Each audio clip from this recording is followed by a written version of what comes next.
Hello and welcome to You Should Hear This, a podcast for the Everyday Association professional. I'm Chris Beeman, your host. Today's podcast is brought to you by Visit Bloomington. In the heart of the U.S. Midwest, Bloomington, Indiana is the perfect place to host a small to mid-sized meeting, convention, or conference. Offering unique and flexible venues available to groups of up to 400 people, as well as a hub for higher education at Indiana University, a nationally revered culinary scene, and natural wonders like the Hoosier National Forest and Monroe Lake, Bloomington is sure to wow your guests during and after your event. Go to visitbloomington.com to start planning your next meeting. Justin Bradley Reyes is the manager of membership for the Latino Corporate Directors Association, or LCDA. In 2021, he was named a 40 Under 40 honoree by the Association Forum, and in 2023, he joined the prestigious Diversity Executive Leadership Program, better known as DELP, of ASAE. Previously, Justin has served as president of the Young Latino Professionals of Greater Kansas City, director of business development for ABC Heart of America, and a regional field representative for the National Association of Home Builders. Today, Justin and I are going to talk about all things member engagement. Welcome, Justin. Howdy, Chris. Thanks for allowing me to join you here today. Of course. It's great to see you and spend some time with you. So is there anything about your work or expertise or life that wasn't covered in the brief bio that you'd like for listeners to know about you? Sure thing, Chris. So I guess something that I'm proud to share is that I've been a member and volunteer with associations and nonprofits. I geek out over organizations with acronyms, is what I tell folks. So, and it all dwindled down to like literally almost 20 years ago to the date. It started with my local Catula FFA chapter. And in each profession and industry that I've been a part of, ranging from organizations like the Vocational Agricultural Teachers Association of Texas, VATAT, or the Greater Kansas City Hispanic Chamber of Commerce, and through an organization that you're also involved with, American Society of Association Executives. They all provide me an opportunity to connect with professionals. It provides me a space to learn, and as I mentioned earlier, it gives me a chance to meet passionate individuals who love the field that they're in, which is, ultimately how I ran into you, Chris. Absolutely. Yeah. And a fellow DELP scholar, Rick Burt, actually recently I interviewed him for the same podcast. He was talking about the dots that we sort of create or are created for us in life and how those are connected. And it's so interesting, how we meet one another in different spaces and connect, but it sounds like you've had quite a few dots along the way in your career. Someone gave me a crayon and I just started coloring. So Yeah, whether right. it's within the lines or not. But one thing about Rick Burt, as you bring him up, I was privileged to get invited into DELP last year, but the individual who put DELP on my radar was Rick Burt, who I had a chance to work with at NHB. And he actually invited me to join him at a DELP breakfast, and it was at that point in I think 2018 where it was like, all right, game on. This is what I need to be a part of. So to your point about these dots, I like to say it's intentional, strategic, but it's not. It's all by pure chance. So lots of great people out there, Chris. For sure. Absolutely. So one of the topics that ISAE members are always asking for more content, more ideas, more strategies on. It's a hot topic we're talking about today, member engagement. So let's go ahead and dive right in because I know that you have a lot to share with us today, and I'm really looking forward to that. I think for a place to start, I understand that you have what you call the Mighty Network community. And so could you share a little bit with us about how that got started and how the community supports the association? Definitely. So the Mighty Networks community platform is basically the platform we use to allow our members to engage with each other. What we tell folks, it's kind of like a LinkedIn, but only for members. And so within the Mighty Networks community, what we launched in what we started in 2022 as pilots was to, again, provide that, what I say, fourth dimension of membership. Well, what does that mean? We provided a member-only community that provides a space for our members to connect and calibrate, to keep in touch with events because not all our events are always on our website. Sometimes they're only found internally on a platform like Mighty Network. So just, being that conduit for members to share resources, ideas, and ultimately to create, these organic connections so that, when these members come in, they're able to instantly augment their professional network with Latino peers, Latino executives, whether they're, on corporate boards or board aspiring, in the hopes that, these conversations and these connections, to your point earlier, these dots can help them connect a pathway that makes it viable for them to get in corporate boardrooms. And I So think, how have you used it to, well, first, I have a curiosity, and I suspect others may as well. You talk about a fourth dimension of membership. Have you defined your other three dimensions? Your first three, I oh, guess. yeah, no, definitely. So, it starts with, you got the recruitment, the onboarding, and the intentional engagement with members. Those are, you caught me off guard there for a second. I actually, I used to have them written out. I don't have it in front of me, but, again, to that point, it's that recruitment aspect, developing a pipeline. It's as soon as these individuals get into the organization, it's onboarding them. It's making them familiar with, the benefits and resources that they have, access to. And, lastly is constantly putting the happenings, the celebrations, the success, the efforts of the organization in front of the members, whether that's via email or, to the tune of, this online community on this platform. Sure. And it sounds like the community. So most of those would be sort of, defined by the association in terms of strategies and programs. But it sounds like this fourth dimension is really a lot of user generated and user led programs. So can you talk a little bit about how you've used it to strategically drive engagement? Yeah. So obviously it starts first, for some folks, technology or community platforms are intuitive. And for others, they just need, a little bit of help. And so, starting from the top, what we did was we created a repository, a hub of how-to articles, how to set up your Mighty Network profile, also educating them on regional networks, the 8 defined regional networks, and where to go and where to join, and introduce, and informing them to introduce themselves to those networks. And that's just the how-to articles. And then you get more into the meat. We, as an organization, we support our members with education and a network, and access to a network, whether it's members or our partners, strategic partners. But we also, what's really cool too, what we did to drive further member adoption of the platform itself was we used a listserv called Board Opportunities that showcased open board opportunities that members can actively apply to, again, to support their experiences in boards and continuing to scale those experiences to a point where they can gain access to larger private boards, or even if possible within those, Fortune 1000 boards. But also, as I mentioned just a moment ago, we have dedicated groups for each of the 8 regional networks. And it's within those groups that we post we post some events that are not public forward, again, only exclusively extended to members.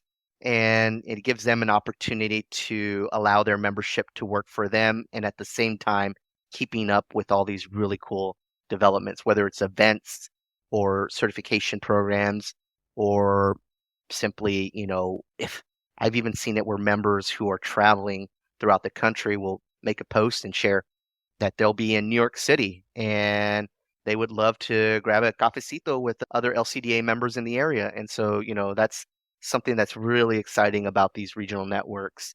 And just recently, another item that we moved into the LCDA Mighty Network is LCDA's virtual sessions. Basically, this group contains our recently launched LCDA Quick Takes, which is found exclusively on LCDA's Mighty Network. So that's another, carrot at the end of the stick that we use to drive members into that platform. But we also feature other, relevant videos all around topics revolving around corporate governance, trending topics, things of that nature. And, lastly is, and, as I mentioned in 2022, we piloted the use of this platform with smaller groups, and we leveraged the Latino Corporate Directors Educational Foundation, or LCDEF, our sister organization, and utilized their BRI, or Board Readiness Institute cohorts to test the features of it, but likewise utilizing groups within Mighty Networks. We created a private space for each group, and we tend to have two cohorts a year. And within those groups, it allows our team to post, updates, preparing them to have their materials ready, homework, and as I mentioned, giving the members a chance to chat amongst each other in that, incubator, if you will. But those are just some of the ways that we've driven engagement into that community. And might be worth mentioning, but you and I know I'm guilty of it sometimes too, but you join a platform, or I'm trying to think of something new. Reddit, for example. I'm a new user. It's been around for a very long time. But I forget that I even have the app unless I'm going through my phone. And so one thing that we did to make sure that we continue to have members engage in that platform is we monitor our metrics. So for those members who have not been on the platform for, say, 30 plus days, we made sure to make strategic communications with them, letting them know, hey, haven't seen you on the platform. But more than that, we highlighted 2 to 3 different things that have happened since the time they've last been on the platform, just to let them know these are the things you're missing out on. We'd love to get you back in. And so that, amongst other things, are some of the ways that we've driven engagement of members onto just that platform alone.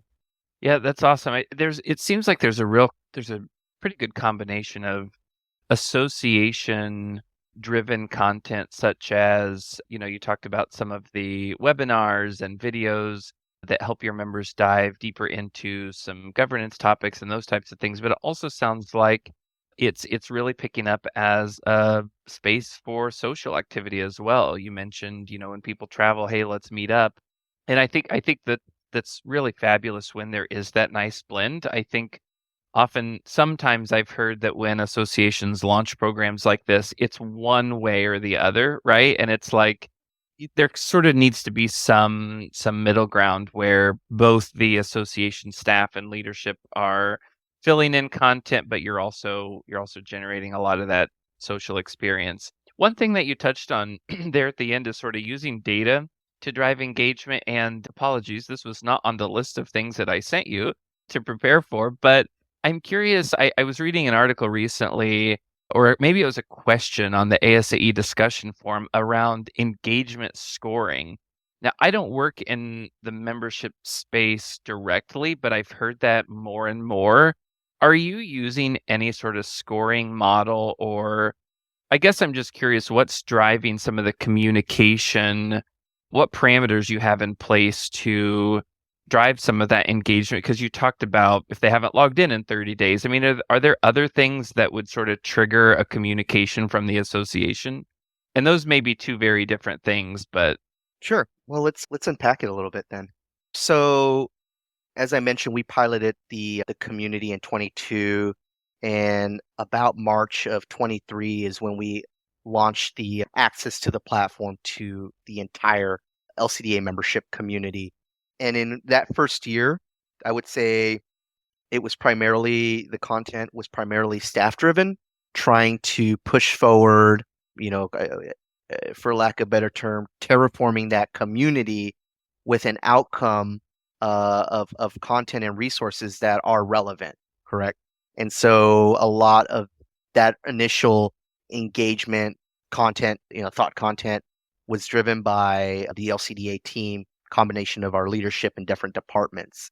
But as time went on, what we did was in each of our gatherings last year, in-person gatherings and even virtual gatherings. For example, we introduced the LCDA Mighty Network community via a all members call in February of last year. letting members know, hey, this is new, this is what it is, and be on the lookout because you're about to get invited to utilize this new tool and resource, that fourth dimension of membership. And in our in-person gatherings, there were plugins informing those members about the platform itself, encouraging them to utilize it, to connect, to drive conversations.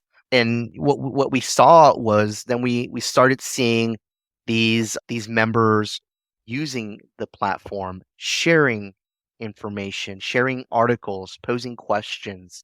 Now, every organization has a different AMS. For us, we utilize the LCDA Mighty Network, and it's really cool because they have this feature called Mighty Insights. It's a dashboard with comprehensive data, giving you an overview of, who are those members that are, those it like rates all of the members, but beyond that, it even breaks down, how many visits have been on these different groups, or as the platform likes to call it, spaces and topics. And what we s- and w- and in seeing that data, we were able to see, what groups were really driving content. Very early on, we noticed, and wasn't a surprise, that board opportunities was one of the more robust areas. So, continuing to make sure that we were marketing, this to the members who were not on the platform, and likewise, those maybe who haven't visited in a while. But we also noticed some of the regional networks, for example, our Mid-Atlantic regional network, which is kind of that DC, New York area. Boy, do they collaborate quite a bit.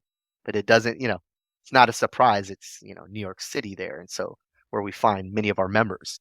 And within there, then as we continue to, on the other angle with our regional member engagement, so engagement with our members in the field, merging the two so that, when members or partners raise their hand to put on a regional event, whether that was a mixer networking or a mixer with a program, we were better able to promote that. And as I mentioned, we were able to get organically members to volunteer to provide a space, a time for each other to gather and just hold conversation. Absolutely. So I assume that staff, the LCDA staff, leads and orchestrates these programs for the most part. But I am curious to know who influences your member engagement initiatives and strategies. Yeah, definitely. So definitely from, not just our members on the platform, but obviously our member volunteer leaders, right? One of which is our ad hoc member engagement committee. It's actually exciting this year. We just hired a new membership director, Leslie Gambrell Rivas, who under her leadership, we're really excited about the expansion of the ad hoc member engagement committee, giving them a chance to help LCDA in having member representation throughout the country, but likewise helping us in promoting engagement with members, networking, and advising us, the staff people, of different strategies, whether it's engagement, activities, and communication that should be had with our members. So this is all a little bit new. My portfolio shifted, so I'm now focusing on not just the engagement, but also the recruitment and retention of members at LCDA. And it's through this ad hoc committee that, we hope to, and what I maybe have left out there was members of this ad hoc engagement committee were members that previously hosted or supported these in-person engagements in the field. Not just that, but on the Mighty Networks, we also saw the robust amount of engagement they had on that platform. So these are individuals committed to their membership, using the membership, supporting others. And so it was a no-brainer to invite these individuals. And as I mentioned, we just had our first committee call with these members last month. And next month, we'll be having our next meeting, and really excited about some of these fresh ideas from a member's perspective that can really help us resonate the platform to meet what the members are seeking. Absolutely. It sounds like I think it's a great idea to always be informed by members who are really living and breathing the member experience. And so I think that's a great idea. And I'll be very curious to know how that sort of pans out, right? Because members oftentimes bring you lots of new ideas. They're of course going to bring you critiques on your current programs that help to refine them, right? Which I think is really a really great use of that time.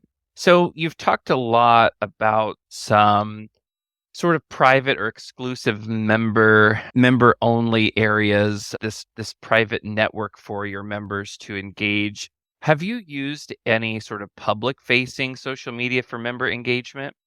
I don't know if it would. Maybe yes. So, one thing that's really dynamic about LCDA's social media presence, specifically within LinkedIn, is we're constantly placing, I guess, for an external audience, the happenings at LCDA. If you check out our LinkedIn page, what you're going to see are quite a number of wins that are happening internally. So, using that platform to elevate and share the successes of our members just goes to show, the impact that not just LCDA is making, but the greater network of LCDA. So, to that point, and to your question about the engagement of members through social media, what we do is we have this Monday.com board. Our Marcom team is phenomenal. I mean, between Monique and Chelsea and Dante, they are churning out, all these amazing wins. And to that point, we're able to publicly, with a broader audience, an audience that follows LCDA, celebrate those wins. And I think our members, are truly appreciative of that. In fact, when there is a announcement that will be made on, say, a recent board appointment, we'll have members that'll share that with us, and then we'll put it in the hopper to make sure that we broadcast to the world how amazing these Latinos and Latinas are, and why organizations should pay attention and maybe add LCDA as part of their strategy in recruiting diverse leaders that can bring perspectives that help them, increase their bottom line. Well, I love that you're in a very public way, celebrating your community, both collectively and individually. And I think that brings a lot of, maybe this is just how I view it personally, but I think that brings a lot of value to the experience that members have, right? And whether or not it's, I sort of think about DELP in this sense, whether or not I'm a participant, a scholar in that program. Presently, I'm someone who aspires to be. So when I see those individuals' voices amplified and elevated on social media, it continues to inspire me more and more, which I think ultimately drives my engagement with ASAE, right? Or at least some of it, because it's community members like you and Rick and other friends that I want to continue to be connected with in a meaningful way. And so I really love that. I think it's also telling the world an important story through that public engagement. So yeah, I love those.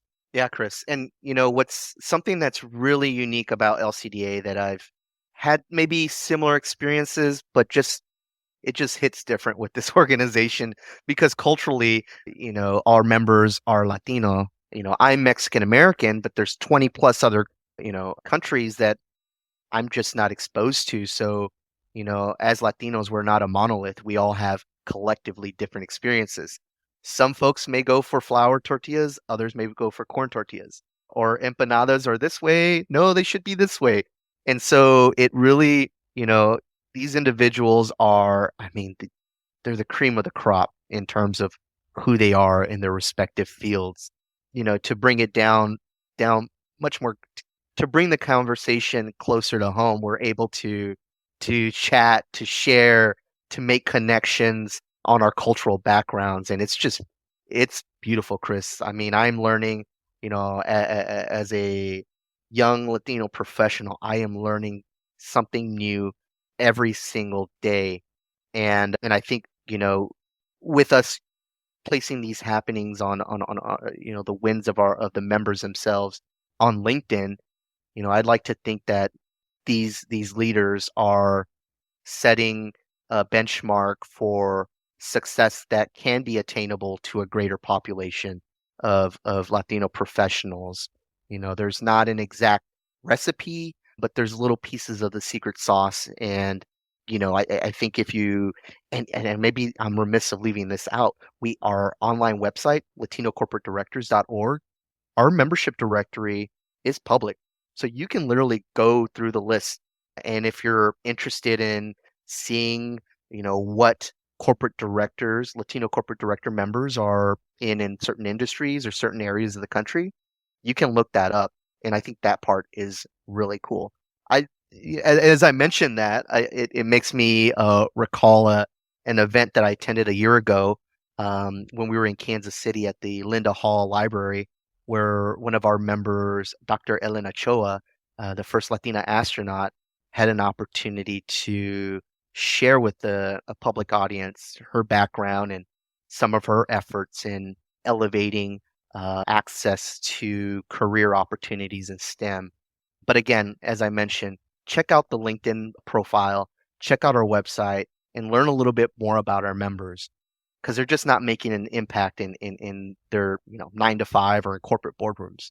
They're making an impact on the greater community, which makes it easier for me because I get to wake up every day and live a dream. Or as I tell some folks, it's kind of like I'm living a page out of Hispanic Executive Magazine every day because these are the folks that are making an impact, that are the center of excellence, that set a North Star for what could success look for me.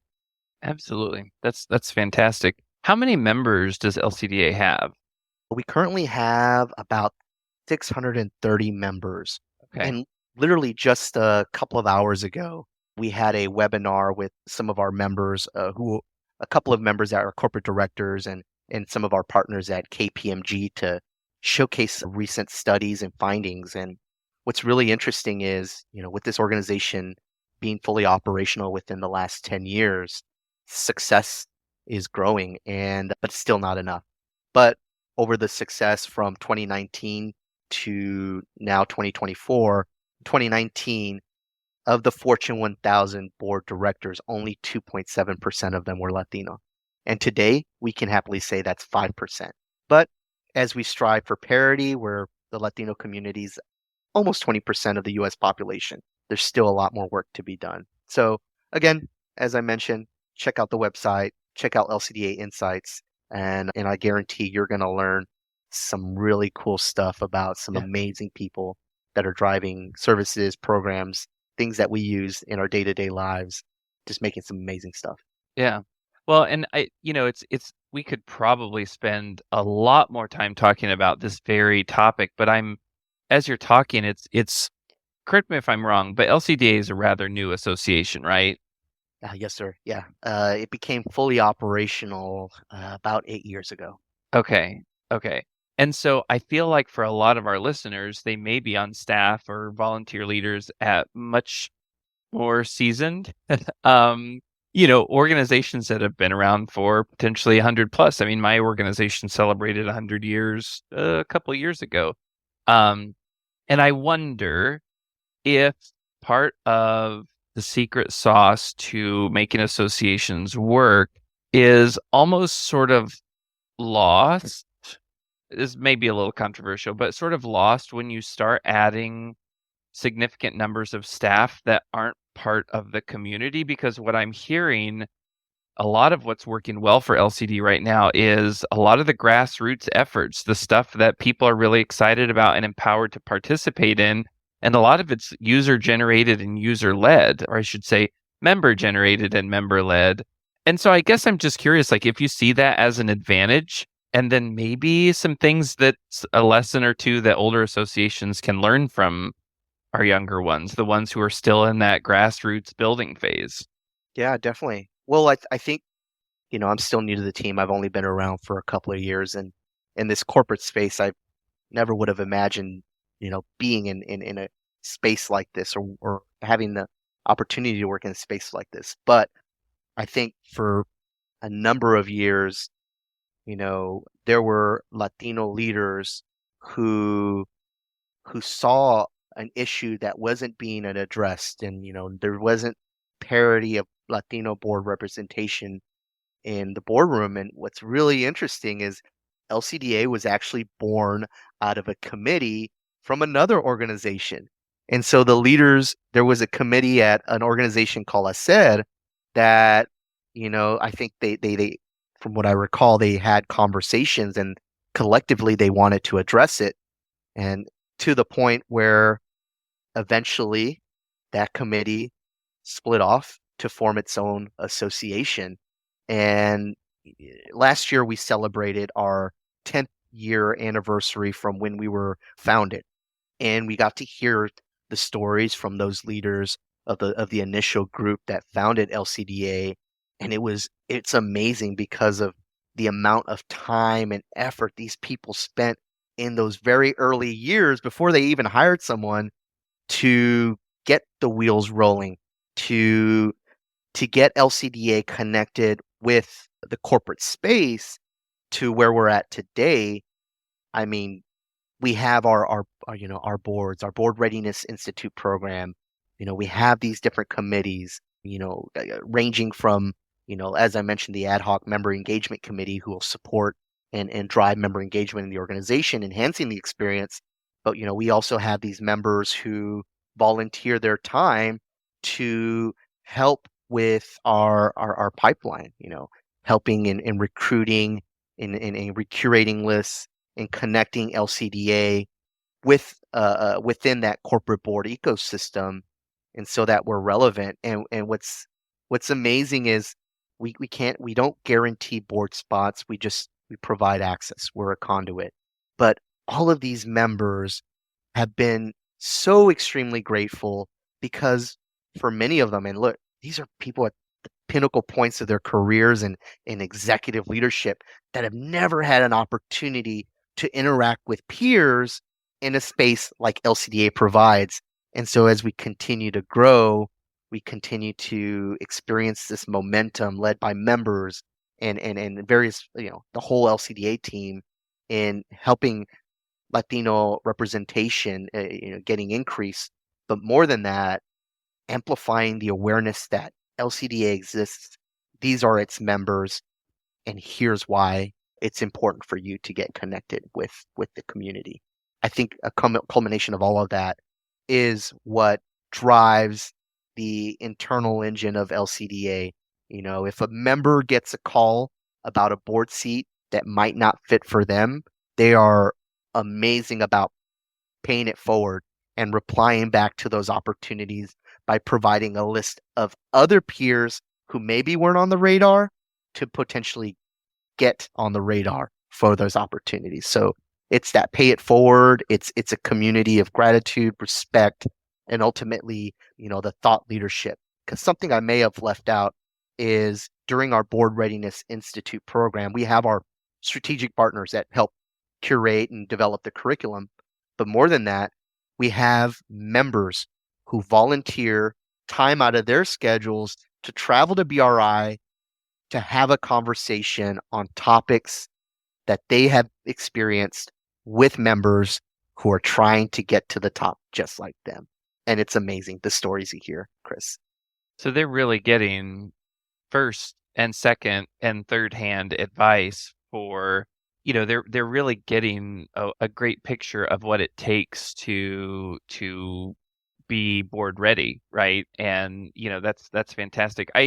I'm hearing a lot though that we as associations we struggle with our member value proposition to differentiate between that tangible value they get and that intangible value. And I feel like a lot of what I've heard today, yes, you've got the education and trainings and the institutes and that kind of thing, but you're also really empowering your community. And a lot of that is association led, but it's also, I'll use the term grassroots again. It's other members empowering other members, and the association's serving as a facilitator of that, right? And that's incredible. And I feel like it's the envy of a lot of associations, to be quite frank, but maybe the charge would be to intimately understand why people are coming to your association and help facilitate those relationships and connections, right? Stop putting together all these value add programs, but actually take the time to understand why people are coming to you and how you can help them facilitate the connections and solutions they need to improve their professional life, their personal life, whatever it may be. Justin, I don't want to end this conversation without asking you a bit of a personal question, just because I know that you are incredibly involved as a volunteer leader and have been for a number of associations. And so I'm curious to know what keeps you as a younger professional engaged. Oh, yeah. Like I said, I love this space that we work in, and this is, we mostly talked about LCDA, but there's been other organizations I had a chance to work with, and each one has taught me something or many things that I didn't know before joining them. And so, it's a number of things, when I volunteer, with these when different associations and nonprofits, it's to learn more. I want to make sure that I'm making an impact in the community. I'm being a part of the solution. And Chris, I love meeting new people. It's a great big world. And I tell folks I was kind of raised like a hobbit, in a small town, very connected community. But as I continued to see more, it became an adventure. And so, being involved and meeting people, it's what drives me. It gives me energy, and it makes me want to engage more in all spaces, whether it's the National World War One Museum or, the Greater Kansas City Hispanic Chamber, Young Latino Professionals, or an organization you and I are part of, the American Society of Association Executives. I was just reflecting before this call, like I love advocacy in all the organizations that I've worked for. They all look a little different, but by volunteering and say like ASAE's Advocacy Council, government affairs spaces, although I'm not a 9 to 5 government affairs professional, I'm a advocate, a volunteer. And so what that has done for me is it provided me, as I like to say, I had a mentor in Kansas City, Carlos Gomez, taught me this one. Get my hands into the masa, like you're making those tamales, right? Like let's get in the kitchen and let's start working on things. And so these committees that I've been a part of, like this government affairs space, gave me a chance to schedule meetings with federal legislators, draft notes. But the day of, I love hearing the anecdotes that, my fellow association peers make on Capitol Hill that just further educates me or provides perspective that I might not have before. And ultimately, as I said, something, it's not just to learn more, but to ignore less. So now, going away from that experience, those experiences, the committee meetings, the advocacy on the Hill, whether it's on tax bill or recently, I'm making a plug in for ASAE here. I'm sorry. But we recently were in DC last month advocating on 529 plans, trying to use that career savings tool to expand with certifications and access, which is a win for so many people. I mean, you're not just talking about associations, you're talking about the greater American community. And so, the point to your question is, being able to share a little piece of these efforts, makes me proud because I know that although I'm not doing this 9 to 5, it gives these volunteer opportunities give me a space to learn, engage, share, and move from that. And my hope is it will help develop my competencies as a association management professional, so that one day when I'm in the C-suite, these collective experiences add up to something that I can work with that resonates with me in those roles to make me a better person. But like I said, I love meeting people. And so along the way, whether it's folks like David Lusk or Oyango Snell, I mean, and the list goes on, I think it's really important for us as we talk about the topic member engagement that we also engage with our industry. And in fact, if you're not already engaged, there's actually an open window right now to volunteer within some ASAE committees. If you're a young professional under 35 I implore you, join YPAC. John and Michael, the leaders of that group, are doing some cool stuff. Like last month, they did a C-suite summit. And that was organically within that committee. If you want to get more immersed into the tech space, there's a council and a committee for that. But it all starts with that first step. And you might not know, like in some of the committees I've been in, I didn't know what I was doing in that first year, but raising your hand, providing input, asking questions would not only help you, but I think it'll help the peers that you're volunteer with. And so with that said, don't forget to sign up for any of these committee opportunities. I think the deadline is for any of these are at the end of this month. So there's that. Justin, I love the energy and enthusiasm you bring to these conversations and to the association world. In all transparency for listeners, I've seen this in action. Justin knows every single person who attends ASAE. And if he doesn't know you, he will stop you and talk to you about what it is you do and what it is you bring. And I can't tell you how much that inspires me and how much I appreciate that. And I think it's also a call to action for us as association leaders to ensure that we are carving out those spaces for our members to learn and grow as well. I think all too often, the programs that we create are sort of designed for maybe people who are already bringing some of those skills. And I think it's time to take a step back and think about how can we bring people in and help grow those skills and develop those mindsets and add to their professional portfolio versus tap into those that already exist. And so I appreciate that as well. So Justin, other than connecting with you at ASA events, if people would like to connect with you after hearing this episode, how could they be in touch? Well, Chris, thank you again for providing an ISAE for providing me a chance to, share some words on this topic today. And I'd be remiss if I didn't also put the light on you, Chris, because you are an amazing, driven association management professional. When I stumbled upon you a few years ago, it was like, I need to meet this guy. And so when we met in person at the ASAE conference last year, it was really awesome. So I'm really glad to have the opportunity to continue to collaborate and learn from each other. But for anyone that's interested in connecting with me, feel free to look me up on LinkedIn, Justin Bradley Reyes. I love following people. I love learning. Maybe sometimes I have FOMO, but I'm always open to having conversations with anyone on, anything that I've done or have experienced, and you have questions, reach out, because at the end of the day, I was doing that with other professionals. So just happy to pay it forward or make connections where I can. Thank you, Chris.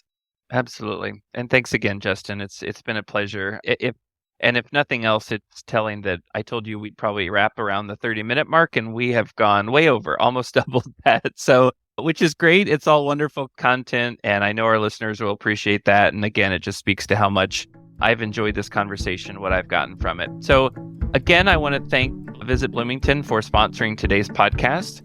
We hope you enjoyed this episode of You Should Hear This. If you have any questions you'd like answered or future topics that you'd like us to explore, please send us an email at info@isae.org.